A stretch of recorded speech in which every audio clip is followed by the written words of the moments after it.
Boa noite a todos. Boa noite. Trazemos um abraço da equipe do Centro Espírita Manuel Francisco da Luz, na casa que frequentamos em Capoeiras. Desejando que a nossa conversa seja a mais agradável possível, que Jesus nos inspire, que Ele possa colocar no coração de cada um aquele que não vai conseguir colocar. Na noite de hoje eu trouxe uma mensagem recebida de um irmão do nosso centro espírita, que eu vou pedir a licença para ler a mensagem, que ele diz assim: um homem lavra o campo, arroteando o solo, num gesto de confiança em Deus. Quando o campo germina, todo o esforço valeu a pena. Mas é Deus quem cultiva, quem dá a vida para a vida. Nutre as ervas e as plantações. Cabe ao homem fazer a sua parte. Feito um regente que conduz a orquestra ao seu jeito de interpretar a harmonia. As plantas crescem e se preparam para florescer e dar frutos.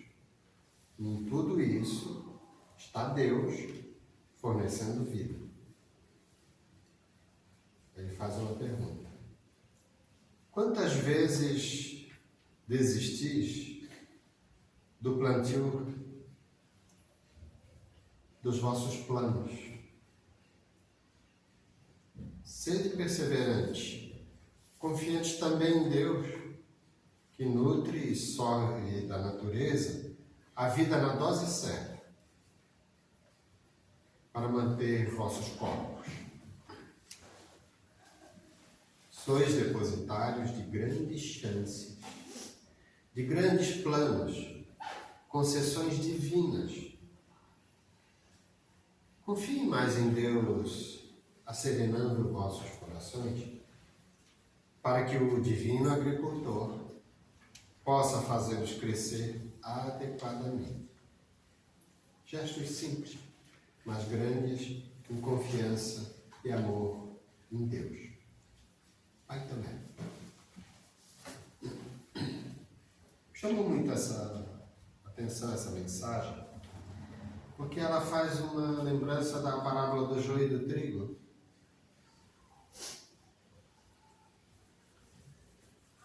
Porque na parábola, Jesus se aproveita de um conhecimento da época para que as pessoas pudessem entender como é que Deus age conosco.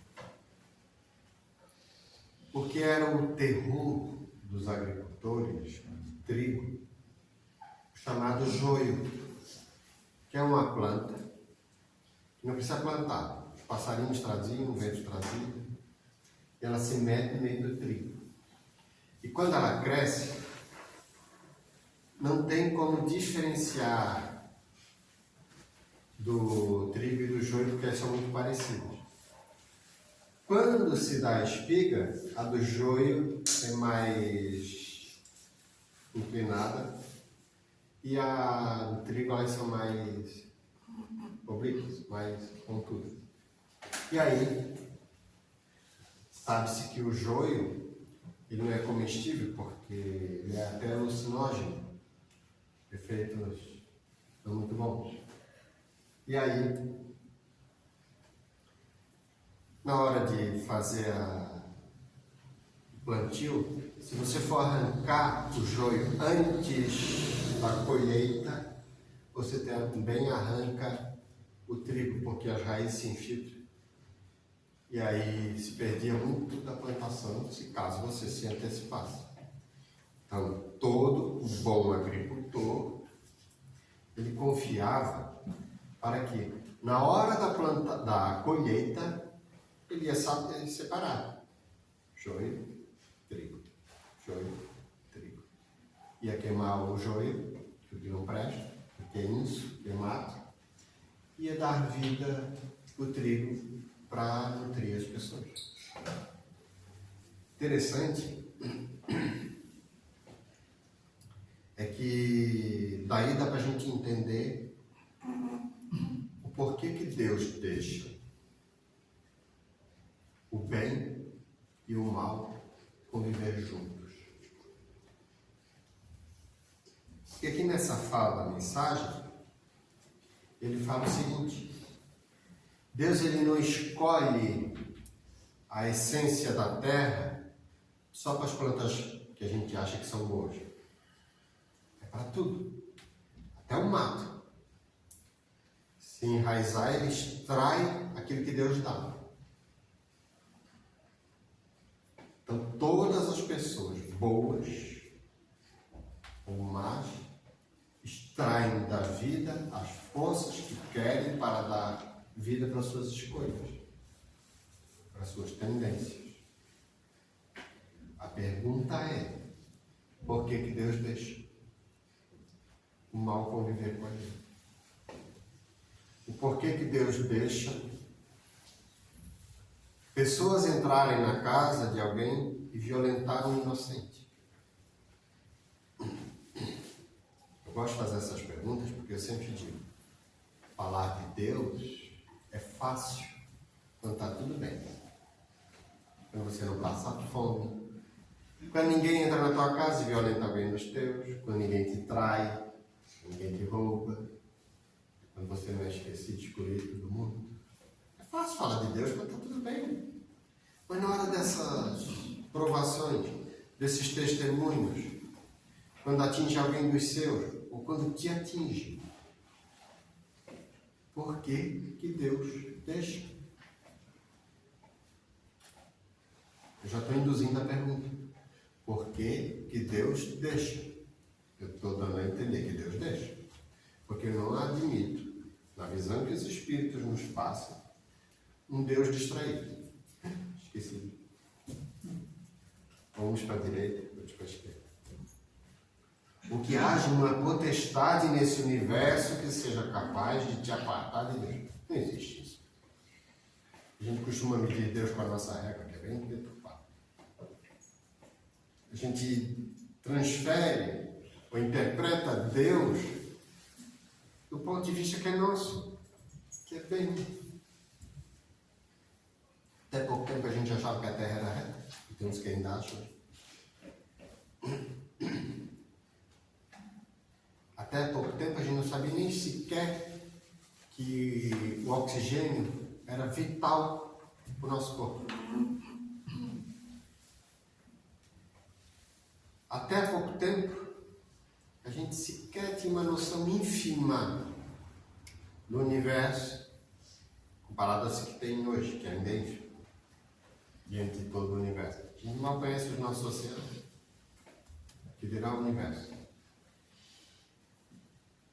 Em tudo isso está Deus, que baseado nos ensinos dos Espíritos, é único, não tem duas potestades,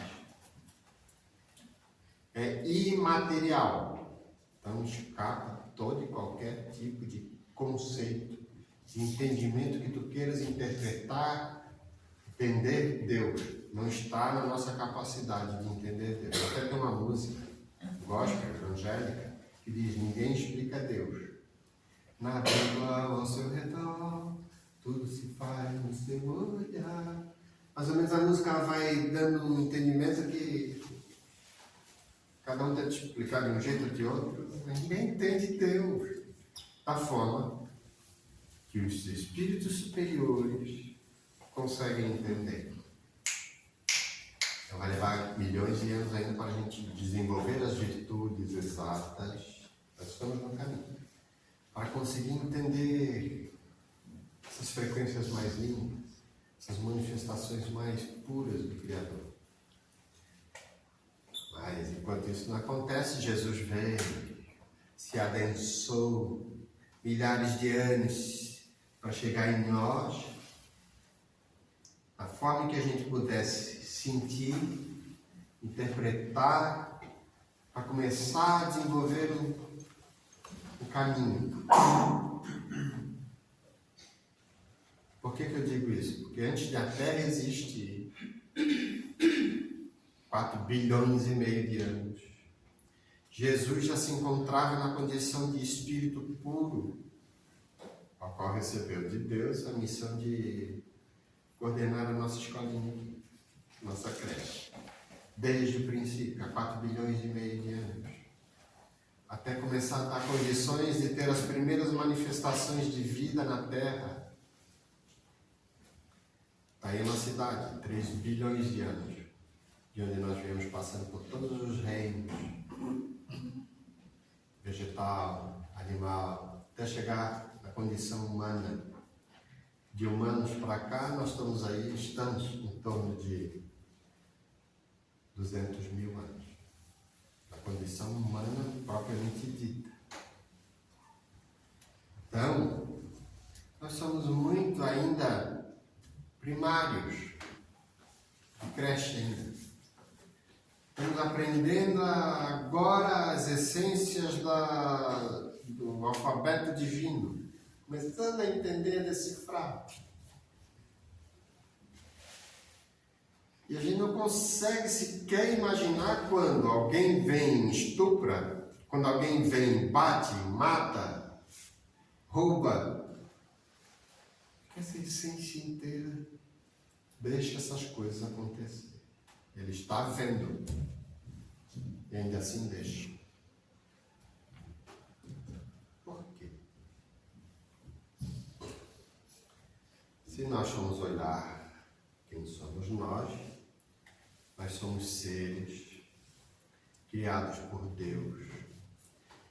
Nós fomos dotados de um ingresso com uma felicidade.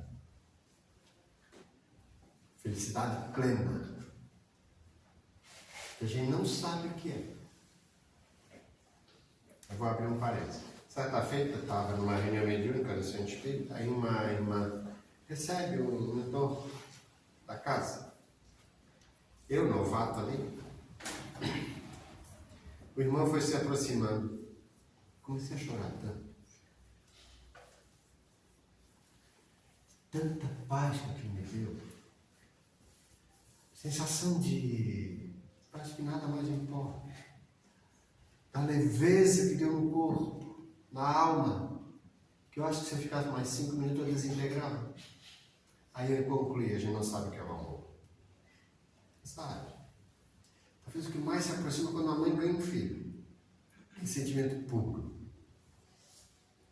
Onde todos os recursos da natureza fazem com que a mãe consiga ali, não é renúncia de si mesma, pedir outra vida. Somente na próxima encarnação, quando vir mulher. Mas amor em essência, a gente não sabe, mas saberemos. Porque nós fomos criados para esse caminho. E o ônibus, ou o avião, ou o jato, ou a carroça, cada um como queira, que faz a gente ir para frente, se chama vontade. É um atributo que Deus te deu. Eu quero ir para frente, quero ficar parado. Quero ir para a direita, quero ir para a esquerda. Quero ajudar, quero atrapalhar. Quero, não quero. Isso é vontade. Está em todos os reinos da natureza. Se uma mosca pousar aqui à mesa e não tiver nada aqui para ela comer, é da vontade dela saciar as suas necessidades. Por estímulos químicos, ela então vai bater asa e vai procurar outro lugar se aqui não tiver comida para ela.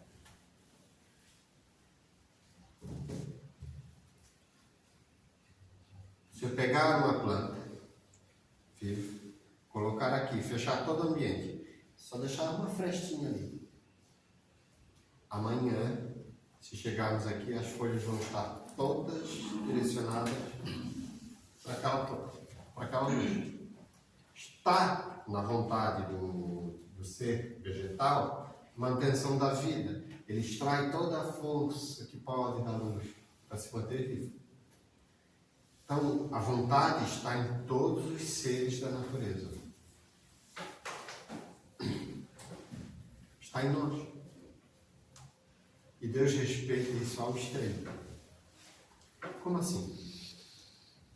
Isso é um patrimônio que Ele não violenta. Ele dá vida, assim como nutre uma erva daninha, como nutre uma planta, uma flor. Ele também dá força para que essa alavanca que a gente tem, que esse patrimônio que se chama vontade, se manifeste. Se é por bem ou por mal, nós vamos aprender com o tempo a lidar com as consequências e fazer bom uso desse recurso. E eu digo que ele respeita ao extremo que se eu quiser me atirar de um prédio, ele não vai impedir. Como não impede? Não impede. Muita gente tenta e consegue. Ele deixou a pessoa se matar. Cometeu o crime maior consigo mesmo. Para muitos, morreu, acabou. Mas a pedagogia divina não acontece isso. A pessoa sai do corpo e percebe o erro que cometeu. Para muitos, a cena do cair se repete. Não deixa eu cair, não deixa eu cair, desesperado. Tem esse registro aqui, ó, exatamente como eu estou falando desse jeito. De um mascate que se atira de penhasco. 6 anos depois, ele se manifesta numa reunião mediúnica. Livro Céu e Inferno, não cada. Ele se manifesta numa reunião mediúnica, atraído pelas orações da Sociedade Espírita de Paris. Ele sente aquele alívio e se manifesta no médium. Não deixa cair, não deixa cair. Bum. Por 6 anos repetindo o filme. Aí eu pergunto, imagine nós nessa situação. Entendendo o engano que cometeu, repetindo o processo todo, pode ter certeza que na próxima reencarnação, no primeiro degrau que eu já vou ter medo de altura. É do instinto, a tua vontade de ser feliz. Tanto que é prova, ninguém gosta de sentir dor. Quando a pessoa se mata porque ela acha que daquele jeito vai aliviar tudo. Grande engano. Sem contar que em próximas reencarnações vem a lesão na medula, vem uma cegueira, vem uma deficiência qualquer, atributo muitas vezes de violências que cometeu consigo mesmo no passado. Aí ele vai valorizar quando enxergar.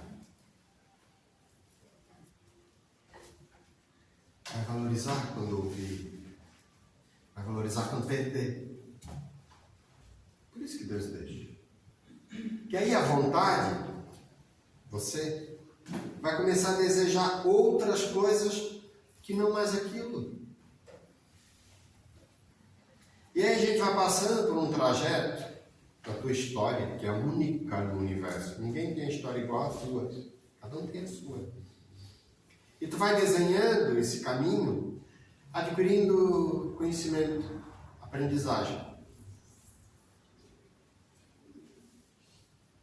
O lindo disso tudo é que Jesus veio para mostrar um caminho. Olha só esse processo de aprendizagem. Um dos caminhos que ele ensina. Quando alguém te bater a face, o que ele disse? Oferece outra. Gente, isso não é ao pé da letra. Se não soubesse defender, tu corre o risco de ser morto. Então não é bate outra. Isso é falta de amor próprio. É o antídoto. A outra face da ignorância é a sabedoria. A outra face da escuridão é a luz. Da ignorância é o conhecimento. Do ódio.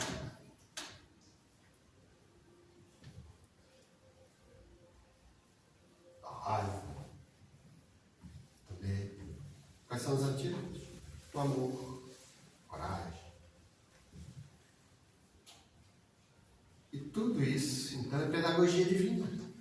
Nós vamos passando pelos extremos, pelas posições diversas. E Jesus, quando fala isso, está deixando claro o ensinamento à época, que foi extraído em grande parte da Bíblia, do Novo Testamento, também no Concílio de Nicéia, que até então todo o cristianismo era evidentemente reencarnacionista. Estava-se partindo de um ponto de vista, já de conhecimento do povo, que era a reencarnação. Então, quando alguém te bater a face, oferece a outra. Uma reencarnação você vê em homem, na outra você vê mulher.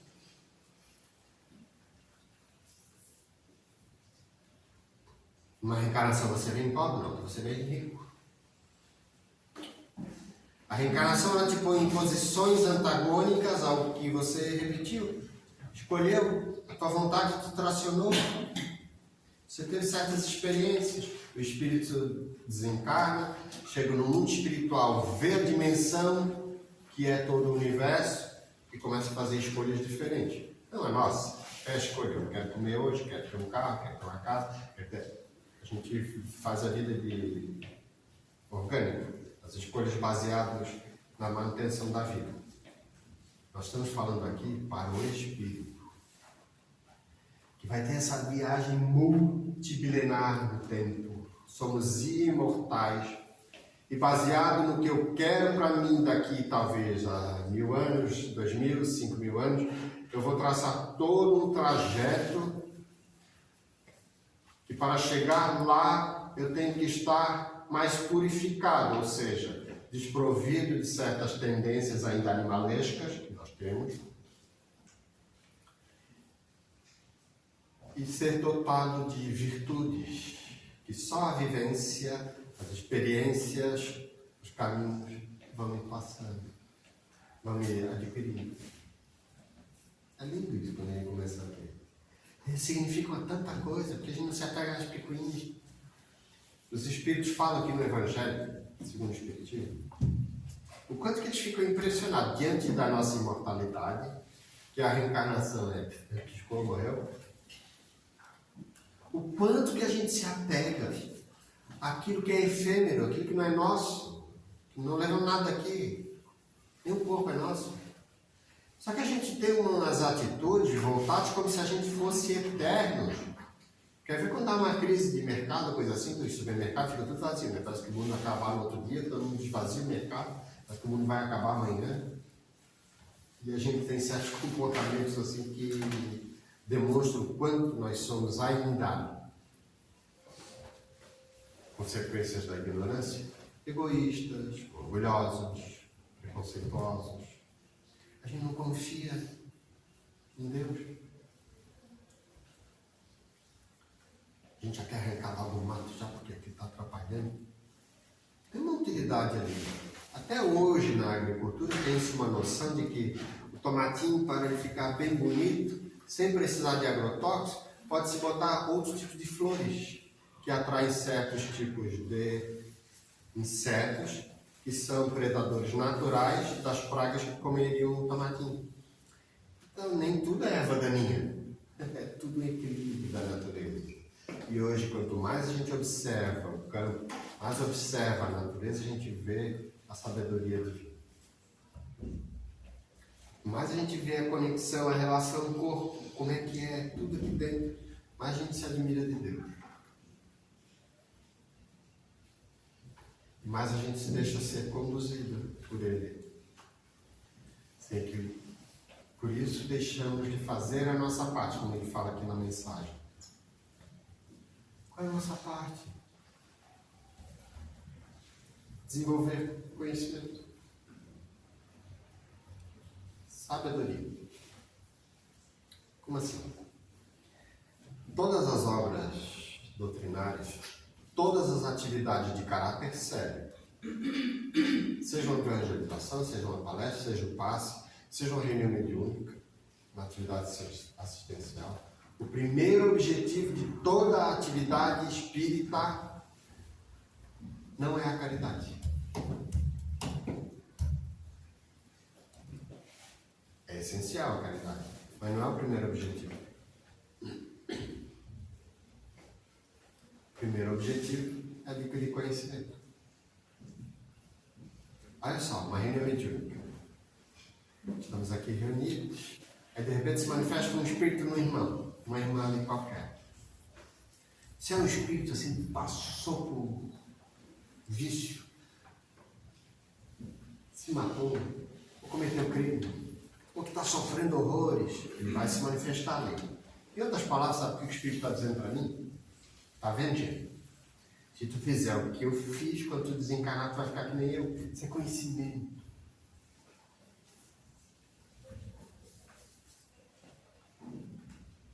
É conhecimento puro. Se é um espírito branco, cheio de paz, meus irmãos, nos amigos, aquela coisa toda bonita. Em outras palavras, ele está dizendo a mesma coisa. Está vendo, gente? Se tu fizer o que eu fiz quando estava encarnado, ao desencarnar, tu vai ficar cheio de luz que nem eu. É isso que ele está dizendo para a gente, é conhecimento. Eu ganhei informação. Há um outro exemplo. Ninguém está me ouvindo. Eles estão querendo pegar meu dinheiro. Está lá, cuidando do colchão. Guardou e ninguém sabia. Eles estão vendendo colchão. Eles se manifestam na reunião mediúnica. Ele está me dando informações do quanto foi avarento. Agora desencarnou, está sofrendo horror. Vou pegar um outro exemplo. Meu Deus, um pai se manifesta. O que eu fiz com meus filhos? Lutei a minha vida, renunciei tudo que eu fiz, que eu pude, para dar de bom e melhor para eles. Agora eu estou vendo 3 inimigos se matando pelo pouco que eu deixei para eles. Brigando pela herança. Isso para o pai ou para a mãe era um terror, gente. Pior que filme terror. Vendo os filhos se matar, enquanto estavam todos juntos com ele quando viram. Agora estão ali, se pegando. O que o pai está dando informação? Que tipo de informação que ele está dando? Antes eu devia ter vendido tudo para cuidar da minha vida até o final e eles aprenderem a dar valor para aquilo que precisavam. Se eu pudesse ensiná-los a ser mais respeitosos, ter mais empatia pelo próximo. É isso que eu devia ter feito. É essa informação que ele está me dando em outras palavras, quando ele dá um depoimento de sofrimento desse. Então toda a atividade espírita, primeiro objetivo é ganhar conhecimento. Vamos trazer para o passe. Eu estou ali. Fazendo a imposição das mãos. Aí está a pessoa na minha frente recebendo. Ela está me dando informação. Se ela está quieta, paradinha ali, ela está me dando uma informação. Está vendo? Se fizer o que eu faço, tu vai ficar que nem eu, tranquilo. Se ela der uma crise ali, comoção e cair, está dizendo a mesma coisa. Se tiver com sentimento de culpa, ou obsessão de me pegar, ou eu não estar em paz, e é informação.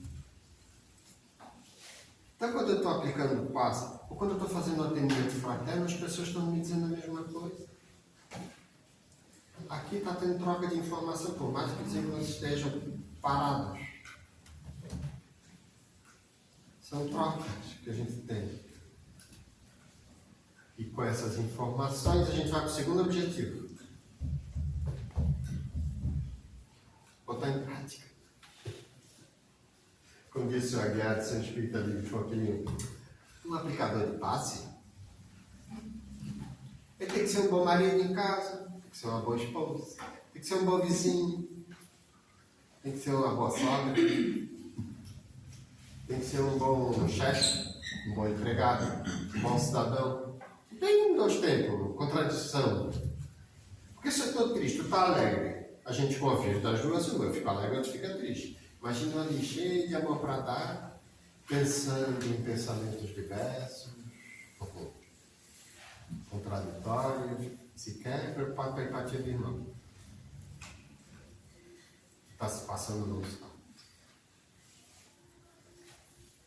Então ninguém vai ser perfeito, porque ninguém vai ter pessoa pura para aplicar o passe. Não é isso que estamos dizendo. Se a pessoa tem um desejo verdadeiro de ver a pessoa melhorar,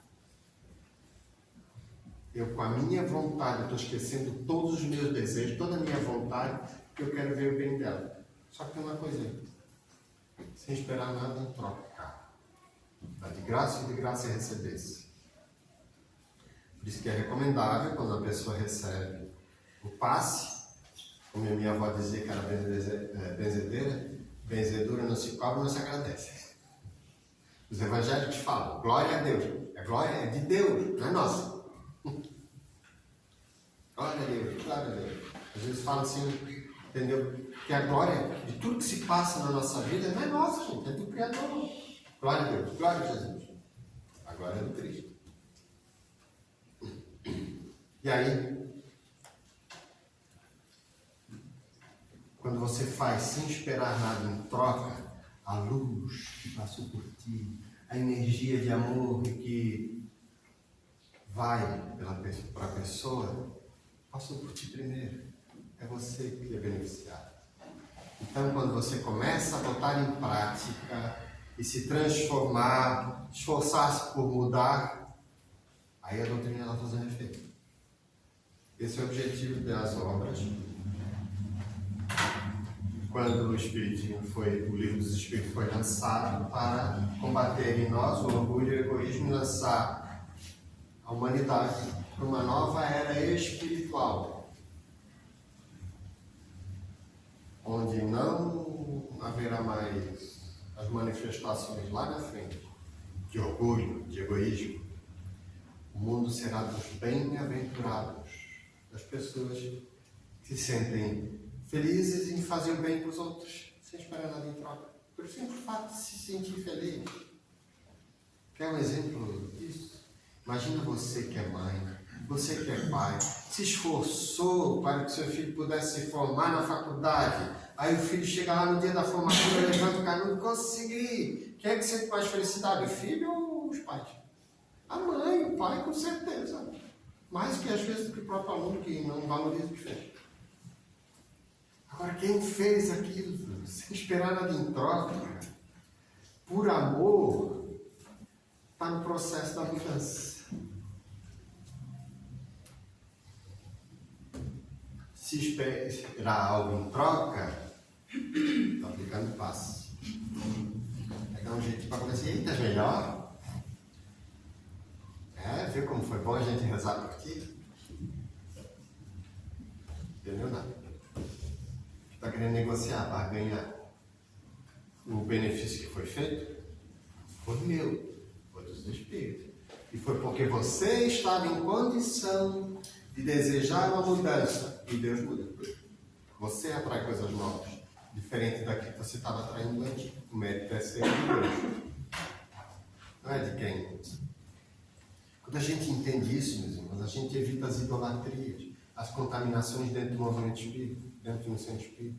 Aqui não tem imagem nenhuma de idolatria, porque o foco que a gente tem que ter aqui é para o conhecimento, a doutrina, a filosofia em si, a informação. Então, o primeiro objetivo é o conhecimento, adquirir informações. Agora sim, eu já tenho um manual de instrução para mudar e aplicar e me tornar melhor. Aí sim, agora eu tenho condições de realmente fazer a caridade. Que é o terceiro objetivo. É só questão de idade. Nesse processo de aprendizagem, que Kardec nos orienta em um livro dos médiuns, o método, como fazer todo esse processo de aprendizagem, a gente começa a ressignificar tanta coisa na vida da gente. Entender Deus com outros parâmetros, com outro olhar, sentir mais, ficar mais sereno como consequência, confiante. Você se sentir abalado por certas coisas tão efêmeras, tão insignificantes. A palavra reforma íntima, o nome já diz, é íntimo. Só tem duas testemunhas aí. Você e Deus. É de dentro para fora o processo. As pessoas quando vão olhar para ti, lá vai ele, fazer isso, fazer aquilo, eles vão te medir para a régua deles, é normal isso, tudo certo, cada um no seu tempo. Mas se você mudou, só o tempo vai dizer para essas pessoas o que aconteceu. As tuas atitudes, os teus pensamentos, os teus desejos. E se você conseguiu dar esse salto, ou seja, aquele vício não te apetece mais, ou aquele comportamento não te satisfaz, obsessor nenhum vai ter acesso mais. Porque espírito ruim pode ter a maior inteligência que for, mesmo. Ele não inventa. Ele só aumenta. Ele só aumenta o que está dentro da gente. Por isso que Deus deixa. O joio, os obsessores, ou as pessoas que convivem conosco maldosas, se infiltrarem com a gente. Para que nesse processo a gente entenda o que é bom e o que é ruim e passe a desejar as coisas boas pelo amor a si, pelo próximo. Porque se a gente não fizer isso, tem um cutucão nessa vontade que eu tanto falei, que se chama dor. Ou a gente vai, ou a gente vai. O livre-arbítrio, nesse sentido, não tem negociação. Ah, eu quero ficar atrasado. Ah, não quero mais evoluir. Vai ver. É pela força da natureza, nós estamos numa nave chamada Terra, que ela não está parada. O teu corpo, por mais que fique parado, dentro, ele está bombando. Tendo vida. Tua cabeça é um turbilhão de pensamentos. A gente não consegue ficar parado. Porque está na nossa natureza o destino de evoluir para sermos felizes. E a proposta de Jesus é para que a gente não passe pela dor, que dói, mas sim pelo amor, pela arte de fazer o bem. E aí o Espiritismo nos dá tanto conhecimento, meus irmãos. É tão lindo isso. E o que mais me encanta é porque aqui não vê ninguém, nenhum profissional da fé. Não existe profissional da fé no Espiritismo. Ninguém ganha paga, salário algum para fazer o que se faz aqui. Pelo contrário, a gente que se esforça para fazer a coisa acontecer. Porque a gente sabe que, estando nesse processo de cultivar, lavrar o campo, nós é que estamos ganhando conhecimento, informação. A gente passa a ter recursos aqui todos reunidos dentro de um centro espírita, que muitas vezes os executivos, os profissionais de altas profissões só vão conseguir com cursos especialíssimos, e ainda assim falta às vezes a essência, que é a vivência que a gente tem aqui, é de graça. Aqui todo mundo é voluntário, cada um vem do seu jeito. Cheio de amor para dar, mas cada um quer fazer do seu jeito. E aí não percebe que tem um processo, uma ordem, uma organização para se fazer. Tudo vai fluindo. É uma oficina linda isso aqui, é um laboratório humano incrível. Que quando a gente se permite renunciar ao mundo lá fora, como os irmãos fizeram agora, renunciaram milhões de opções que o mundo poderia dar para a gente agora. Dia de chuva. O que estamos fazendo aqui? Se não tendo o desejo de nos tornar melhor, ganhando conhecimento. Tudo que eu estou falando, meus irmãos, está entrando primeiro no meu ouvido. Como é bom ouvir o que a gente fala. A gente se tornar cada vez melhor. Meu desejo é que a gente possa levar essas vibrações, essa paz em nossos corações àqueles que convivem conosco lá fora, porque é lá que o mundo espera de nós a doutrina espírita vivenciada, principalmente em nossos lares. Que Jesus nos conforte a todos, muita paz, obrigado a casa pelo carinho, pelo convite, pelo acolhimento de todos vocês. Que Jesus nos conforte, que assim seja. Eu estava, quando tu chegou ali, estava pensando assim, nossa, o Jean vai vir assim, poxa, choveu. Vai dar tão bem pouquinha gente na casa, pensei. Que pena, ele demorou tanto para vir. Aí, agora, o sentimento mudou. Porque... É 1 para 10, 10 para 100, sabe? 10 para aquele dia. Mudou porque eu pensei assim, meu Deus, mas eu estou tão feliz que eu recebi tanto hoje. Ok. Eu sentei ali, tu me lembrou de tanta coisa, e assim, não, só pela minha alegria, acho que já deu. Fora aqueles outros todos que a gente estão aqui presentes, recebendo esse banquete maravilhoso de hoje. E eu não ia falar mais nada, mas eu sou obrigada a falar uma coisa que eu me lembrei quando tu começou a falar. Uma experiência própria. Parece que está dentro desse tema aí. Um dia, eu estava passando por uma situação como aqui a gente é presidente, vice-presidente, tesoureiro. O pessoal pega um negócio para fazer. E a gente eu estava muito incomodada com uma situação, uma situação com uma pessoa que estava tentando me tirar do sério de qualquer jeito. E não é difícil me tirar do sério, né? Não é difícil, é um aprendizado assim constante que a gente tem que estar toda hora vindo aqui recebendo xarope na boca para continuar o tratamento até o fim da vida e não parar de receber o tratamento, senão... E aí, um belo dia, eu ganhei da minha tia 2 mudas de flor de cera. E eu tenho muita estima por elas. Primeiro foi porque ela cultivou a muda e me deu. E aí eu plantei com tanto gosto essa flor de cera e uma das mudas demorou 1 ano para começar a aparecer as primeiras folhas. Ela é assim, a flor de cera, ela é danada. Mas quando ela vem com tudo. E elas são lindas, assim, tem lá na minha varanda, elas são enormes, assim.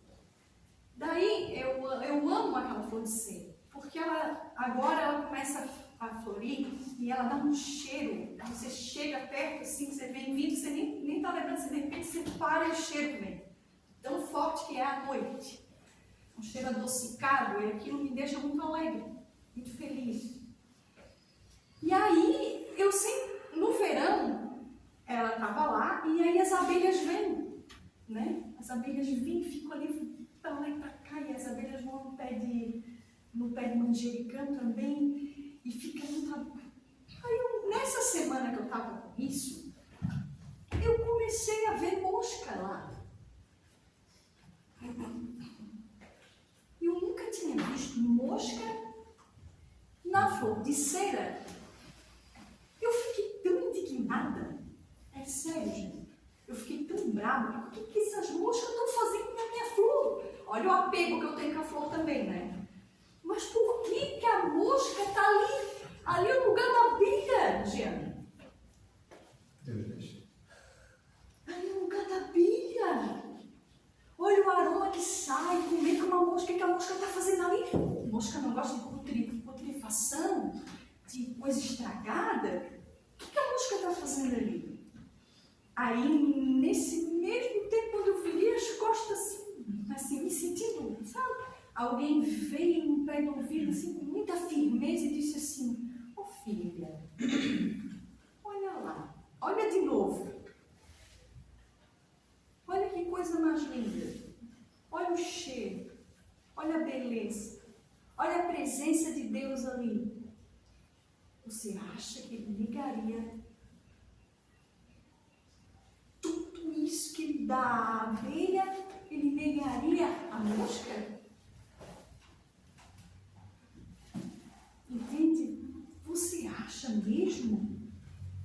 Vá lá agora, assim, vá lá agora no celular e veja as funções da mosca.